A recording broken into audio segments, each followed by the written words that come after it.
So Jonathan is better than Buhari. Yar'Adua was better than Jonathan.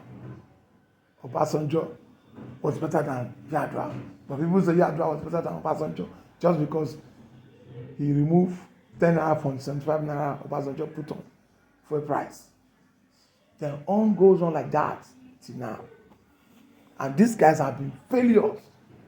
You say Yar'Adua is the best of all of them. But the same Yar'Adua told you clearly, openly, that the election that brought him was fraudulent. How can you now classify that person as a better president than every other failures among that line? Anything PDP failed Nigeria. Anything APC failed Nigeria. Anything Labour failed Nigeria. Anything ADC, if you're going to give them any chance, failed Nigeria. That's what will happen now. No light. So the apology of Mr. Selected President is dead on arrival. It's unacceptable for people like me. I'm not even your member, so there's no way I'm just saying on behalf of Nigerians. How do you accept such apology? Is it for messing up Nigeria or for you to vote for him again for another 4 years? That 4 years will be promise of catastrophe. That is the clear truth. If you like, he has signed the electoral act right now. It took him 18 hours to sign that electoral act. The fastest in the history of Nigeria, of a president accepting to be passed by the National Assembly. The same thing happened when he wanted to change the National Assembly of the people. Immediately 24 hours after, we heard that the president has signed to be a new national anthem. But when it comes to the thing that affect the people, look at the bill concerning 70,000 naira, which is even a killing wage, which a human being of dignity, respect, and value is not supposed to even be offered for a day. Because you look at how much you spend a day as a human being right now in this country, you will know that 70,000 is a killing wage. How can you have minimum wage when you're supposed to have a living wage? That bill was in the National Assembly.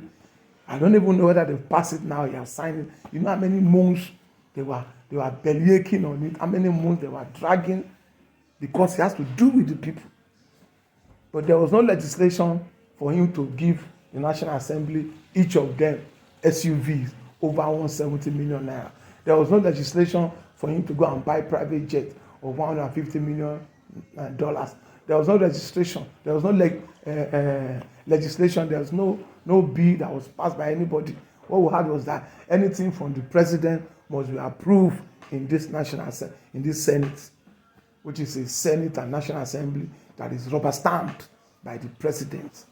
That's what the undistinguished, useless, stinking president, the worst in the history of Nigeria, Godswill Akpabio, said. Is there anything from the president that comes to this Senate, this National Assembly, will be passed without no rancor? That's what he said. So there was no legislation for them to have the vice president house being renovated or built. Another one is built. Another one has been allocated about 21 point something billion. Are you seeing it? Nobody legislated anything. There was no legislation for him to buy yachts that he has never used. He has never been seen with that yacht. There was no legislation. There was no legislation for that. They did it for themselves.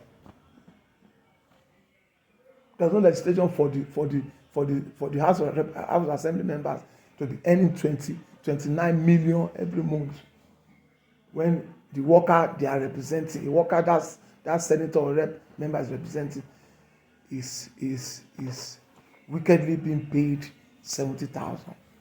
I wonder how such worker even survive if not them too they are involved in hanky-panky in the ministry they work for or in the agency they are working in. Because I can't see how you survive 70,000 naira. And there was no protest from the labor, but no protest from you and the individual workers. None of them can stage a protest. Like this morning, how can you say 70,000 in this economy of this stinking so-called strategies that kill everything in this country, and now apologizing? So what is that apology for? Is it for messing up Nigeria, or is it for them to vote for him again? Don't vote for Bola Ahmed Tinubu. Bola Ahmed Tinubu is an identity thief. Don't vote for him. Bola Ahmed Tinubu doesn't have ancestry. Don't vote for him. Bola Ahmed Tinubu is a wicked politician who has nothing to offer you. He just wants to take over everything that belongs to the people. Don't vote for him.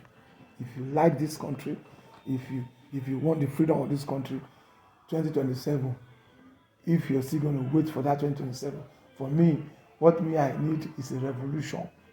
That must be now. But if you are not ready, as you're still dragging, and it gets to 2027 election period, make sure your vote goes to one party, and that party is African Action Congress. Omoyele Sowore as the last man standing. That is the truth. That is the truth. If you want the good of this country, if you want the best for this country, if you want justice, if you want equity, if you want fairness, and if you want the truth, if you want your humanity to be valued by your leadership, African Action Congress is the only option, is the only alternative, is the only reality that can sort out this country. 4 years is too long for this country to be settled.